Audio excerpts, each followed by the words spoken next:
Once you start getting the football money of English games, even the Championship compared to the Scottish League, the money that they get, once Celtic and Rangers started getting that type of money, that type of TV money, what is going to happen is they're going to easily be able to attract bigger players. This is the problem that we have at the moment, is we can get great players in, but then they eventually leave. You look at who's the best defender in the world right now, probably Virgil van Dijk. Exactly, Celtic player.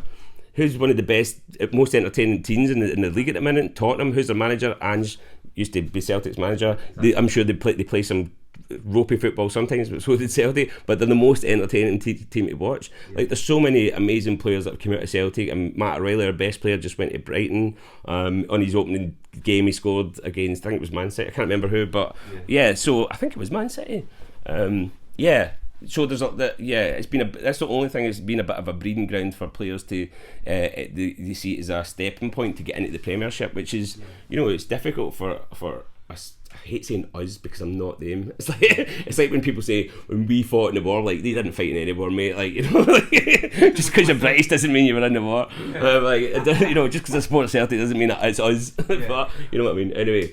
I just think it'll make more sense, man. I think it'd make more sense. It would bring because really quickly, if we got the Premiership money, we'd bring in, because people would want to, other teams would want to play at Parkhead. Other teams.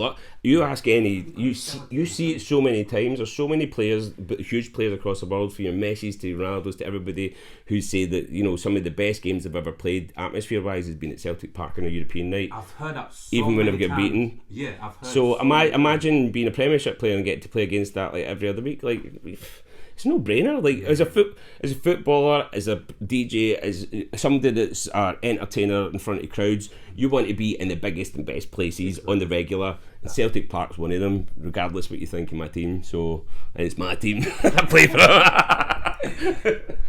Nah, I agree. Celtic, obviously, it's a big club, but even if we're talking about atmosphere, the stadium, that's why even for me, like I said earlier, it's a no-brainer. Celtic and Rangers, they should come in the Premiership, because I could actually, by default, picture it week in, week out, watching other Premiership teams going to. Guys, if anyone listening, I don't know.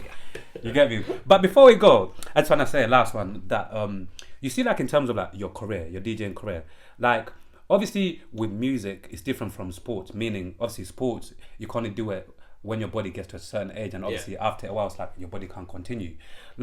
Again, I hope obviously it's not anytime soon with my last question, but just in terms of retirement and actually focusing on other things, within your life, has that started creeping up in your mind?